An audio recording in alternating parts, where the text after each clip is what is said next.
Planes prove Earth cannot be a spinning ball too. It's even worse. I mean, this video is much better because it explains everything much simpler, in a much simpler way, much clearer. And it's been a while that I posted the video. It has to do with the people in my surrounding, like family, co-workers, your girlfriend. They all work against me, they all hate me, laugh at me, whatever, one of the two things. I don't know if you recognize it, but put it on pause and read it. I also learned something important in the last few months. We cannot be saved by these videos or by waking people up. It's impossible. Because there are so few people on this earth. How many are walking around? 7 billion or so. And maybe people that can really do something against this are fewer than 100. Well, that's important. Well, it's not impossible. It's very hard to imagine. I don't know if it's true, but what is true is that only action can save us. Something like in the Matrix or so, as they have shown us. Or in They Live. These were all hints, of course. But waking people up the way I try and others try, I think it cannot work, and they've shown us that it cannot work. But why do I do it then? Because maybe these under 100 people, maybe one of them wakes up by seeing this video. Who knows? Okay, let's stay with the essentials. We have the spinning ball Earth, they say. We have objects on the surface of the Earth that get the speed of the surface, of course, like planes. And then we have, and this is it, the air that is detached from the Earth. This is the essence, people. Okay, get to the first drawing. If you stand on a train and it doesn't move, and you have a ball in your hands, and you drop it, it drops straight down. No, that's a fact. Keep it extremely simple, so we cannot have any discussions. If you're on a train and it moves, like say with 40 kilometers per hour, and you drop the ball, it gets that speed of 40 kilometers per hour, but then it drops and drops and drops. It drops a little further. You drop the ball here, but on the ground, now look, it drops here on the ground because it received speed from you holding the ball and you standing, or this person standing on a train that moves. Gets the speed of the train. That's very important. But what we see here is that it still falls. It falls a little bit further, but it still falls because it is not propelled. Only here, when we hold it, it gets the same speed because we hold it in our hands. But when we drop it, it is not propelled anymore, and it loses speed very quickly because of the air resistance. If there was no air, it would go on indefinitely. But there's air that reduces the speed quickly to 0, and then it drops. Same thing in your car. If you throw something out of your car, it doesn't fly with you, it drops to the ground very quickly. So this is like Newtonic. It's the basics, the essence. We drop things and they get speed, but only for a little while, and then they stop also. That's what we know, of course, but we have to keep in mind. And with planes on Earth, it should be that it's physics. It should be the same thing. Of course it's the same thing. It's more impressive. It's bigger, but it's the same principle. The Earth spins, well, when it's here about 1400 kilometers per hour, for example. So the landing strip and the takeoff strip, the runway, it also moves at 1400 kilometers per hour. So the plane here moves at 1400 kilometers per hour. It goes up, and yes, it has this speed of 1400 kilometers per hour. That's what nerds always say. Yeah, the plane, it has the same speed of the Earth that spins. So when it flies, it sees things underneath that seem to be still, because it has the same speed as things underneath. Yeah, but only for a nanosecond. And then, of course, this wind, this air, takes away all the speed, because that's what you can see in real life every day if you throw something out of your car, for example. Yes, it gets the speed, but only for a little while. And that's the essence, because the air, it's all about the air stops that movement. The plane is propelled forward by engines, but not to that side. There are no engines that give it speed to that side. It only got that speed from the Earth. Well, and then that speed fades away. So that speed goes to zero, of course. It cannot be any different, but very difficult to get to these simple conclusions. So we can already now come to the only possible conclusion. There can be no other conclusion. It's impossible. Planes take off, they do get the speed of the Earth, as all the mainstream scientists always say. Yeah, correct, it's true. Only problem is that due to the incredible air resistance, just like a ball you drop from a train, they will immediately lose that speed, and within moments all that speed is reduced to zero. Cannot be any other way. We have to keep it super simple, and this is the truth. I love the truth. We have to honor the truth. This is the truth. And then you have a plane flying over a ball that spins with speeds over 1000 kilometers per hour, and it cannot land anymore, of course. That's the truth. Cannot be any other way. So, but mainstream scientists always say that planes have the same speed as the Earth, and therefore it seems that they fly over a still Earth. It's totally 100% false. That only happens for a moment. It's all so basic. Why doesn't everybody say this? Why do scientists claim it's different when obviously it can never be any different? This is the truth. There are lots of 150 plus IQ engineers out there. How is this possible? Well, I think there are a few reasons for this. You can think of your own reasons, but people just don't think of it. I also never thought about it. I just didn't think about it. Not with bad intentions or any intentions, I just didn't think about it. When some intelligent engineers hear of this ball Earth, flat Earth discussion, they laugh it all away and don't look into it, because they just cannot contemplate that National Geographic, the government, NASA, universities all lie. They just cannot imagine that to be true. And when other intelligent engineers hear of the ball Earth, flat Earth discussion and they want to do some research, they just cannot think good enough. Like, think so basic in big lines and think what the essence is. They don't get to this super reasoning. They get stuck somewhere at finding out how you can measure that the Earth is flat or curved, for example. Do you put lasers over a lake, and they get into all these details and methods? And how much curvature should there be? They get into all this stuff without making this simple model that I just did. That's what nerds do. They go into all these technical details and they lose the big picture. And then there's a small group that works for the satanic false, bleep bleep, YouTube false Jews. They know everything, but they keep it from us. These Freemasons, for example, Satanists.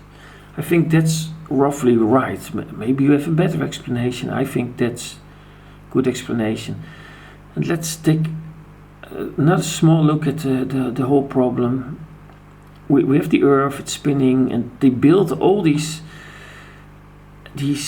landing strips, these runways. They built them randomly all over the Earth. I mean, that's already impossible. If the Earth was really spinning, all these runways should be aligned in line with the movement of the Earth. Otherwise, they could never land. Because if they land planes within this motion that the Earth spins to, you could still land a plane on a spinning ball. Yeah, it's possible. You land with the motion of the Earth. But if you don't do that, if you build them randomly, then of course you're flying with and you this Earth is spinning like this. For example, you want to land here, it's impossible because you align the airplane always with the runway, and then the runway moves that way. You will crash, of course. Only way possible is to land it perfectly in motion with the Earth, and that they did not do that proves that the Earth cannot be a spinning ball. Let's take a look at the basic example. A plane takes off from a runway that moves at 1400 km per hour. In the air it gets the speed of 1400 km per hour that quickly goes to zero.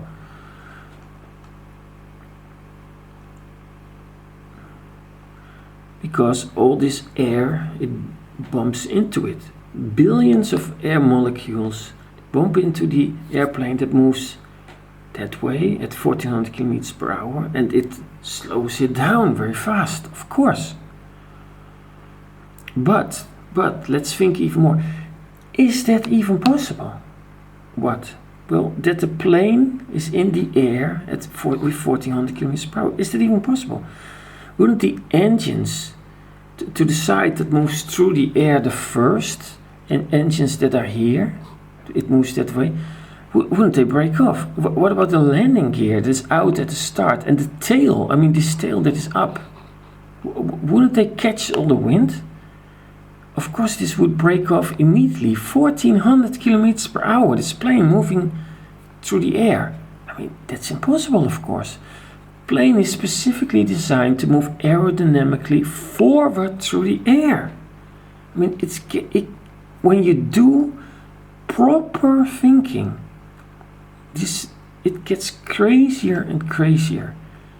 Because, of course, a plane that would move to the side at 1400 kilometers per hour this way, of course, this wing would break off, landing gear would break off, the tail would immediately break off, of course. It's impossible. Think, if you never thought about this, think about it. It's impossible. This is really, I had to think, and then you come up with things like this. If you stay honest, do some clear thinking. What a sick joke. Satanism at its best. Here's an incredible lie. The earth is spinning. It's not, cannot. If you're honest, you will figure it out. But that's Satanism. We always get a chance at the truth. So, as usual, basically, this was all a test of our honesty. It still is. I mean, I give you the evidence now, it's crystal clear. And are you honest? Can you accept the truth? That's what it's always about. So, the more you think about what the implications of a spinning earth and airplanes are, the crazier it gets. Only just I thought of this situation of a plane being destroyed in the air that actually has to occur on a spinning ball. If a plane moves at 1400 kilometers per hour through the air, of course it will disintegrate. Because it's designed specifically to move aerodynamically forward and not with 1400 kilometers per hour in insane speed to the side. That's impossible. And when you think back to a year ago or so, and you just listen to these nerds explaining, yes, when a plane lifts up at an airport and the Earth moves at 1400 kilometers per hour, it gets the speed of the Earth, and that's why it doesn't seem to move for the airplane. And I just listened to that, like you did probably, most of you, and I did not think about all the implications. Of course the plane would totally be destroyed. I mean, what is insane. Why did I not think about this a year ago or so? I don't understand it. Okay, let's continue. Suppose in theory the plane would stay intact. This is totally impossible, of course, but for understanding of planes in a spinning ball, we go with it. Like a plane could take off at a part of the Earth where it spins at 1400 kilometers per hour. Let's say it's possible. So a plane gets in the air, it's not destroyed, as it will be in real life always, but the sideways speed it received from the Earth quickly goes to zero. Let's assume that. Then only has the forward speed. It's impossible, but let's assume this could happen. What nerds, well, they don't say it like this, but let's assume this could happen. At one point it has to land, but the sideways speed is zero, and the Earth moves at 1200 kilometers per hour, depending on the location. Can be somewhat more, somewhat less, but that's irrelevant, because the speeds are in any case extremely high. The Earth spins at the equator, they say, around 1666 kilometers per hour, and at other places like 1200. Let's use 1200 kilometers per hour. We have this plane, and it has lost all the previous speed that it obtained when it took off, and it has flown for a few hours and then it has to land. It lines up with the runway, and it makes its descent very slowly, like 2 kilometers away. It starts descending, goes to the runway, but the runway, it moves with 1200 kilometers per hour to the side, but this plane has no speed to the side, and then it cannot land anymore. It's impossible. So it's destroyed when it takes off, or you think, oh, these airplanes, they're so strong, it stays in the air. Okay, it stays in the air. Then when it takes off, it stays in the air, it loses all the sideways speed because it bumps into billions of air molecules. It has to lose that speed. And then the sideways speed is zero.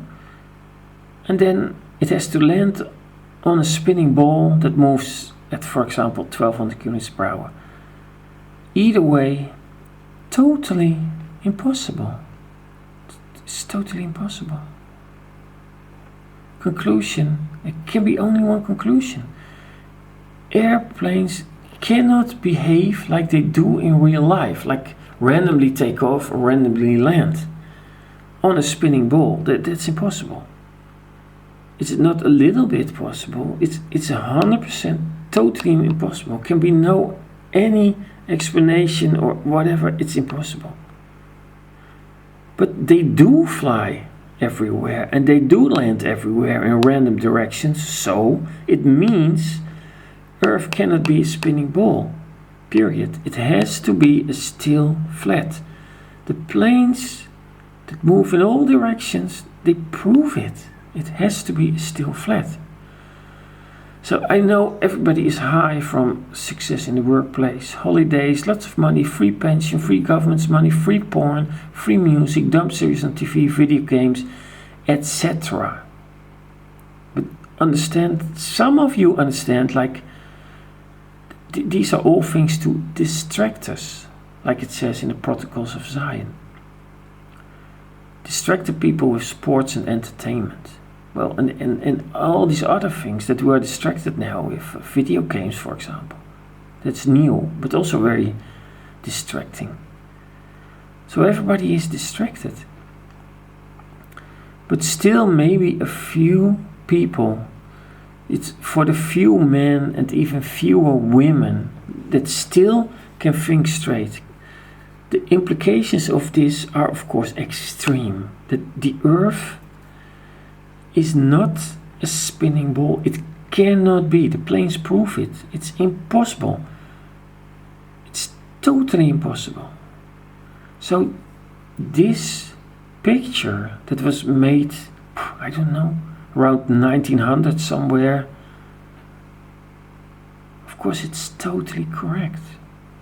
And it's not the Jews, it's the rabbis, the Zionists, the false Jews. I said here, false Jews, YouTube, it's the false Jews. So there can be no misunderstanding. It's a coalition of aliens, yeah, believe it or not. But maybe this also makes the whole alien thing more understandable for you. I mean, we are misled. They make us believe the earth spins, but it's a flat. Could humans, these old men that plot against us over thousands of years, can they know all these big things? I don't think so. How would they know?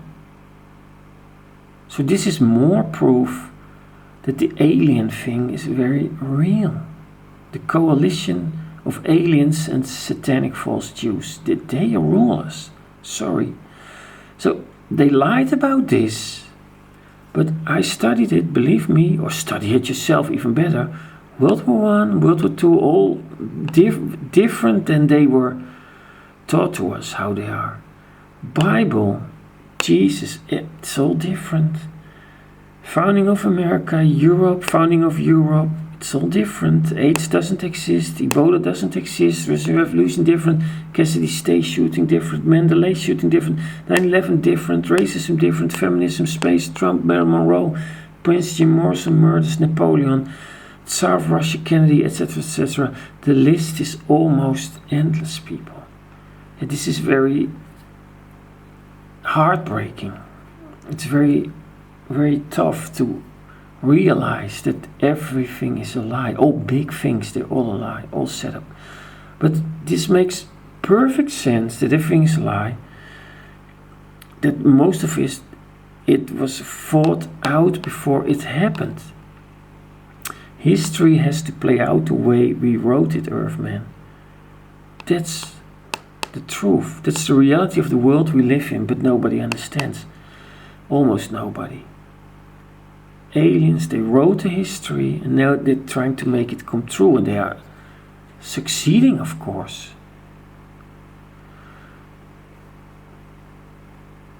And now you can see that things are connected, intertwined, like this Illuminati card game. It has the flat earth on it.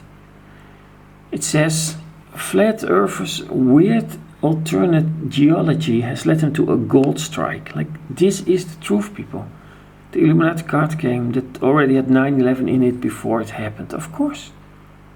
Because this is the plan for the takeover of the world, the new world order. And flat earth is part of it. It's our chance to get to the truth. They always give us a small chance. And this is also in the Bible. And then we get to Trump. He's also in the Illuminati card game because his presidency was planned in advance. Like all big things are planned in advance. And Trump is also in the Bible. That's strange, eh? We have this flat earth in the Bible, flat earth in the Illuminati card game. Trump in the Bible, Trump in the Illuminati card game. It proves that we are controlled. They've been playing these games with us for over thousands of years, and now we're coming to the end. And Trump with all his boycotts, it was also in the Illuminati card game. isolationism. That's what he's working on now. Yeah, it's all true. Watching the news, reading the paper, useless. Studying the Illuminati card game, you will know basically everything. So we know the future now. To be exact, we know the plans for the future, because that's what they are. It's not some plan of God that will certainly come true. These are plans that can be stopped. But if they are stopped, that depends on a few of us. And that's why this flat earth is more important than I thought. Because you can understand the big picture and understand that the Illuminati card game didn't fall out of the sky, but it fits into a very big web of deceit that we live in. So you can finally understand there are all these plans to kill us, among them World War III. Yet it's from the Illuminati card game, it's already announced. Sorry, New World Order, World War III. You can accept that this is all real, because you know now for a fact that even the surface you walk on is presented different to you from how it really is. Isn't that amazing? You know that for a fact now. So you can understand this Illuminati card game better. Here's the triangle, of course, with the eye. You can understand that these things are real, that are predicted in the Illuminati card game. And yes, we have been controlled for over thousands of years. Few of you are capable of doing something useful with this knowledge. And especially Americans, of course, because they are the last ones to have some leverage against their government.